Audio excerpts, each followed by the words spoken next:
ខ្ញុំចេញមកធ្វើរឿងមួយខ្លះហានដែលខ្ញុំមិនធ្លាប់ធ្វើពីមុនថារឿងអីទេបើមិនសាក់គឺមិនដឹងទេតែសង្ឃឹមថារឿងដែលយើងសាក់នោះសុទ្ធតែជារឿងល្អហើយខ្ញុំមកក្លាហានធ្វើរឿងល្អទេនេះណាចេញមកបង្ហាញភាពក្លាហានរបស់ខ្ញុំគឺរៀនធ្វើនំចេកដុតទី1ណាត្រឹមរួចថាឡើងណាណៃម៉ែក្មេករបស់ខ្ញុំនឹងកាត់ឃើញខ្ញុំចូលចិត្តហូបចេកជាពិសេសក៏ហូបចេកលាយជាមួយនឹងប៉ាំងគឺជាចំណូលចិត្តរបស់ខ្ញុំហើយដល់ពេលកាត់ទិញមករហូតទៅចេកទុំជ្រុលដោយសារយើងហូបវាអត់ទាន់វិធីសាស្ត្រកុំឲ្យចោលអត្ថប្រយោជន៍គឺយើងយកវាមកធ្វើ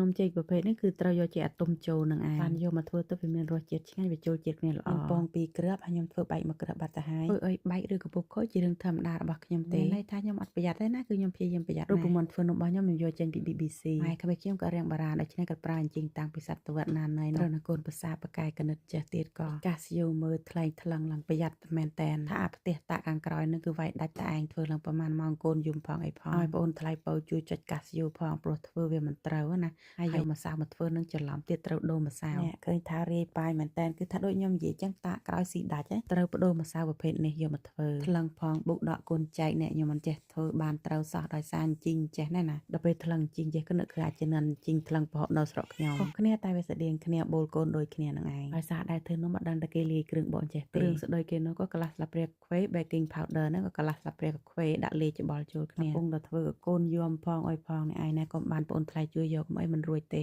នៅផ្ទះលំហែម្ដាយក្មេកខ្ញុំណាបារាណមកចាប់សំបីតែកតោដុតនំក៏ប្រើតាំងពីជំនាន់និយាយតាកើតដែរត្រូវជូតសម្អាតឲ្យស្អាតហើយកាត់ក្តាស់ត្រឹបពីក្រោមបន្ទាប់មកក៏ជំនួយការខ្ញុំគឺប្តីខ្ញុំនឹងឯងគេអ្នករៀបចំបើកអាម៉ាស៊ីនដុតនឹងរងចាំឲ្យក្តៅខ្ញុំគ្រាន់តែយកមកដល់បើកវាដាក់ចូលម៉ាស៊ីនកម្ដៅ180អង្សាសេហើយដុតវារយៈពេល40នាទីទៅជាការស្រេចនេះគឺជាពេលវេលារីករាយរបស់ខ្ញុំហើយអរផងភ័យផងដែរព្រមដឹងរសជាតិចេញជាយ៉ាងណាទេស្នេហាខ្ញុំប្រកែខាងអាលើកទឹកចិត្តណាគេថាស្អាតល្អឈ្ងុយដឹងតែឆ្ងាញ់ព្រោះហាពេលល្ងាចស្នេហាខ្ញុំក៏ចេញចង្អាបខ្ញុំចេញបង្អែមហើយនេះបង្អែមខ្ញុំ